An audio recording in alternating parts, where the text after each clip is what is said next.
MPRS 4 yang rencananya digelar pada 20 Juni hingga 5 Juli 1966. Petugas keamanan yang terdiri dari berbagai kesatuan ABRI seperti RPKAD, pasukan divisi Siliwangi, dan lainnya sibuk memeriksa berbagai sudut kota untuk mengamankan jalannya sidang umum MPRS yang dilangsungkan di Gedung Istora Senayan, Jakarta. Sidang MPRS kali ini merupakan sidang pertama kali pasca terjadinya tragedi nasional G30S yang diikuti huru-hara dan aksi demonstrasi mahasiswa hingga keluarnya surat perintah 11 Maret.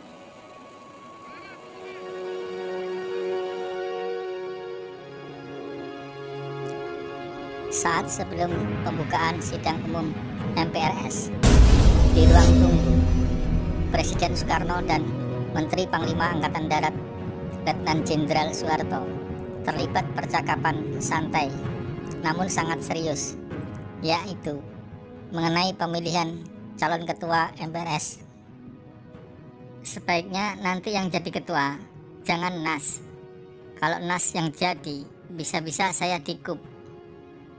Kalau saya ke luar negeri nggak boleh pulang, kata Bung Karno sebagaimana dikutip dalam Perjalanan Hidup.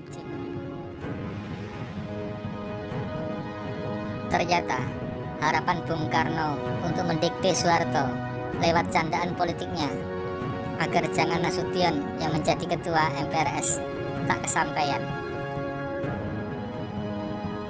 Hasil sidang pemilihan ketua yang dipimpin Ketua Pelaksana Harian sekaligus Wakil Ketua MPRS Wiluyo Puspoyudo menghasilkan Jenderal A.H. Nasution terpilih secara aklamasi. Hampir semua anggota MPRS sepakat Nasution layak menjadi Ketua MPRS pengganti Khairul Saleh yang ditangkap dan diseret ke Mahmiluk. Wiluyo merupakan seorang kolonel Angkatan Darat. Saat menjabat Wakil Ketua MPRS, ia berstatus sebagai Gubernur Lembaga Ketahanan Nasional Lemhanas. Wiluyo diangkat sebagai pelaksana tugas Ketua MPRS pasca keluarnya Surat Perintah 11 Maret 1966 atau yang dikenal Super Semar mengenai pembersihan PKI dan simpatisannya. Wiluyo memimpin sidang sampai terpilihnya Ketua MPRS yang baru, yakni Jenderal Nasution yang berangkat dari fraksi ABRI.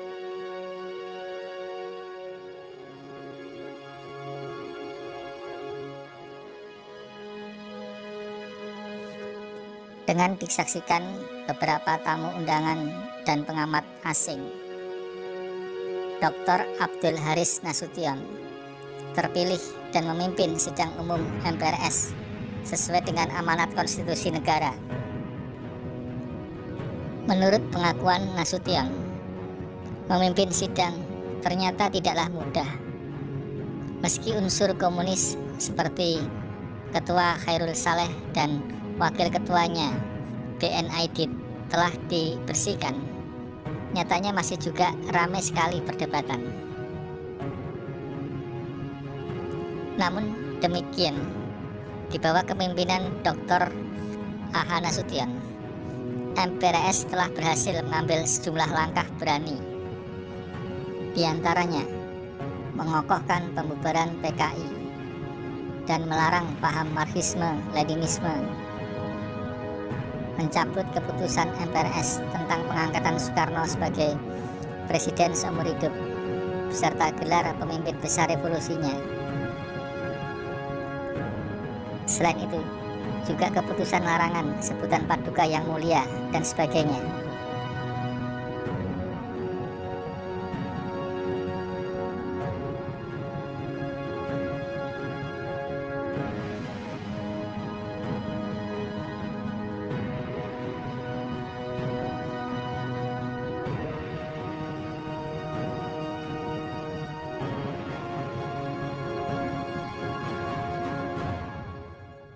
Dalam masa kepemimpinan Nasution inilah jabatan Presiden Soekarno perlahan-lahan dipreteli, mulai dari berbagai gelar kehormatan, kewenangan dalam pemerintahan, sampai yang paling terakhir, yakni pada sidang istimewa MPRS, Bung Karno pun dicabut mandat kekuasaannya.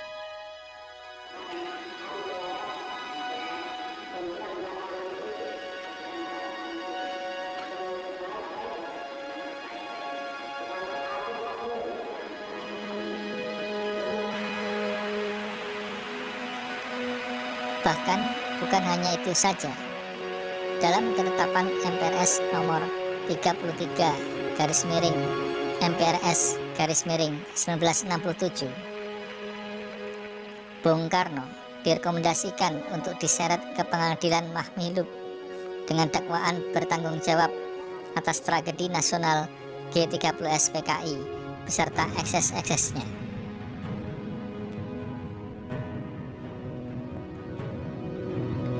Hanya saja, di kemudian hari, Nasution dalam berbagai kesempatan menyesalkan pejabat Presiden Soeharto yang tidak merampungkan pemeriksaan atas kasus hukum Dr. Insinyur Soekarno, sehingga meluangkan perdebatan sampai kini.